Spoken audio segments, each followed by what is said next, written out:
컴퓨터공학과 vs 정보보안학과. 해킹 공부를 하는데 어디가 유리할까? 안녕하세요, 노말틱입니다. 이제 고3이신 분들은 대학교를 슬슬 정해야 되는 시기가 오셨죠? 네, 어디 갈지는 정하셨나요? 해킹에 관심이 있다면 나는 이제 해킹 공부를 할 건데 컴퓨터공학과를 가야 돼요? 아니면 정보보안학과를 가야 돼요? 이 두 가지 학과에 대해서 고민하고 있는 학생분들이 많으시더라고요. 일단 결론부터 딱 이야기를 드릴게요. 해킹 공부를 하는데 어느 학과를 가야 할까요?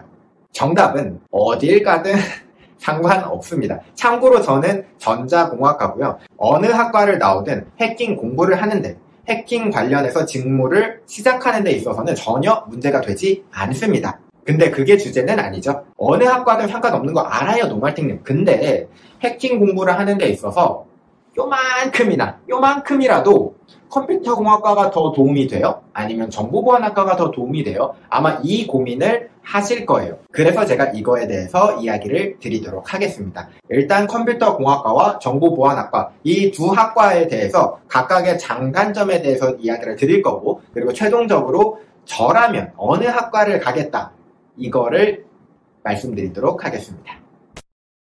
일단 컴퓨터공학과에 대해서 조금 이야기를 드릴게요. 컴퓨터공학과의 장점, 바로 이 해킹 공부하는 데 있어서 가장 큰 장점은 뭐냐면, 사실 해킹은 컴퓨터 시스템을 다루는 일입니다. 그러다 보니까 이 장점, 이 컴퓨터 시스템을 깊이 공부할 수 있는 기회가 있다는 게 정말 큰 장점입니다. 물론 이런 지식이 없어도 해킹 관련 직무를 시작할 수는 있겠지만, 이 해킹 실력을 쌓다 보면은 이 컴퓨터에 대한 지식이 필요합니다. 컴퓨터에 대한 깊은 지식이 필요해요. 그래서 나중에라도 이 공부를 여러분들이 스스로 하셔야 되는데, 이거를 할 수 있는 기회가 있는 곳이 바로 컴퓨터공학과입니다. 자, 그러면 컴퓨터공학과의 단점은 뭐냐면, 아무래도 컴퓨터공학과에 입학한 학생들이 전체가 해킹에 관심 있는 학생들은 아닙니다. 대부분 컴퓨터 개발에 관심 있는 학생들이 더 많죠. 그래서 정보보안학과에 비해서 상대적으로 해킹에 관심 있는 친구들을 만날 기회가 적습니다. 그리고 그거와 관련된 대외 활동이라던가 여러 활동, 스터디, 프로젝트를 할 기회가 아무래도 조금 적어지겠죠. 이게 컴퓨터공학과의 단점이라고 이야기를 할 수 있습니다. 그러면 정보보안학과에 대해서 좀 이야기를 해볼까요? 제가 생각하는 장점은, 일단 이 정보보안학과에 들어온 대부분의 학생은 해킹에 관심이 있어서 들어온 학생이에요. 그러니까 여러분들이 딱 수업에 들어가서 그 학과에서 만나는 내 오른쪽 친구, 왼쪽 친구, 앞에 친구, 뒤에 친구 전부 다 에블바디 해킹에 관심이 있어서 이 자리에 앉은 거란 말이죠. 그래서 해킹 공부에 마음이 맞는 친구를 쉽게 만날 수 있다는 장점이 있습니다.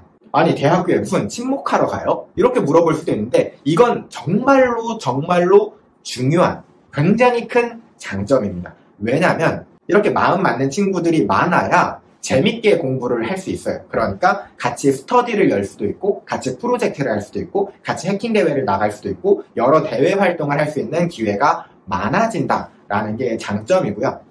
단점이라면, 정보보안학과의 단점, 이 정보보안학과에서 배우는 커리큘럼 과목들을 보면요, 컴퓨터공학과에서 배우는 과목들에 보안이라는 글자만 붙여놓은 거예요. 예를 들어서 컴퓨터공학과에서 운영체제라는 과목이 있어요. 그러면 정보보안학과에서는 운영체제 보안이라는 과목이 있게 됩니다. 혹은 컴퓨터공학과에서 인터넷통신을 배워요. 그러면은 정보보안학과에서는 인터넷통신 보안, 이렇게 뒤에 보안이라는 글자가 붙게 됩니다. 그래서 똑같은 과목이에요. 사실 따지고 보면, 열어놓고 보면 똑같은 과목입니다. 그런데 이 컴퓨터 시스템 공부량을, 컴퓨터와 관련된 공부량을 조금 줄여놓고 보안과 관련된 부분을 조금 끼워 넣은 거죠. 사실 컴퓨터 공부를 제대로 하기에는 조금 부족한 커리큘럼이라고 저는 개인적으로 생각합니다. 네. 그래서 정보보안학과에 이제 들어간 학생분들은 이런 부분을 알고 스스로 그런 거를 공부를 하셔야 됩니다. 그래서 이게 조금 정보보안학과의 유일한 단점이라고 하면 단점일 수 있겠네요.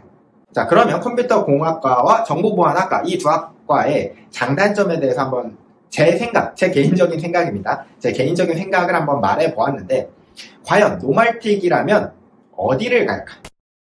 만약에 저라면, 제가 고3이고 해킹 공부를 하고 싶어요. 그러면 저는 컴퓨터공학과에 갈 것 같아요. 자, 그 이유는 뭐냐면 일단 장점이 너무 커요. 컴퓨터 시스템을 깊이 공부할 수 있는 기회가 있다라는 것 자체가 저에게는 큰 메리트로 느껴졌고, 이 정보보안학과에서 다루는 커리큘럼은 조금 이제 다른 정보보안 개론이라든가 좀 이론적인 내용, 정보보안에는 사실 기술만 포함된 건 아니죠. 뭐 관리적인 것도 포함되고 법적인 것도 포함되기 때문에 그런 과목들이 들어가다 보니까 아무래도 컴퓨터공학과보다는 컴퓨터에 대해서 깊이 공부할 수 있는 기회가 조금 적은 거는 사실입니다. 그래서 저라면 컴퓨터공학과를 택할 거고요. 그리고 또 하나의 이유는 제 개인적인 성격, 취향 차이입니다. 왜냐면 저는 다른 사람들이랑 뭔가 이렇게 같이 어울리고 같이 함께하고 이런 것보다는 저 혼자 공부하고 저 혼자 활동하는 거를 굉장히 좋아하는 편이에요. 그래서 저는 친구들과 함께하는 장점보다는 컴퓨터 시스템을 더 깊게 공부할 수 있는 기회를 잡고 싶은 거죠. 그리고 원한다면 컴퓨터공학과에도 이제 해킹 관련된 동아리가 있을 거니까 원한다면 그쪽에서도 활동할 수 있으니까 저라면 조금 힘들더라도 컴퓨터공학과를 선택할 거고요. 컴퓨터공학과를 선택하면 또 하나의 장점이 있죠. 여러분들의 커리어 스펙이 조금 더 넓어지긴 합니다. 대학교 4학년 때 이제 취직하려고 보니까 개발이 좀 더 재밌네. 숨겨진 나의 나도 몰랐던 나의 취향을 발견하게 될 수도 있어요. 나는 개발이 좋아. 그래서 개발 쪽으로 취업을 할 수도 있고, 혹은 나는 뭐 컴퓨터 관리 쪽으로 갈 수도 있고, 혹은 여러분들이 원하셨던 해킹 쪽으로 나아갈 수도 있고, 이렇게 커리어의 폭이 조금 더 넓어질 수 있다는 장점까지 있습니다. 그래서 저는 간다면 컴퓨터공학과를 갈 건데요. 제가 앞서 이야기 드렸듯이 정보보안학과에도 엄청나게 큰 장점이 있으니까 여러분들이 스스로를 한번 생각해 보시고 나에게는 어떤 공부 스타일이 맞을지, 나는 어떤 분위기가 더 어울릴지를 잘 생각해 보시고 이 두 학과 중에서 잘 선택해 나가시면 좋을 것 같습니다. 그러면 여기까지 해서 노말틱이었습니다.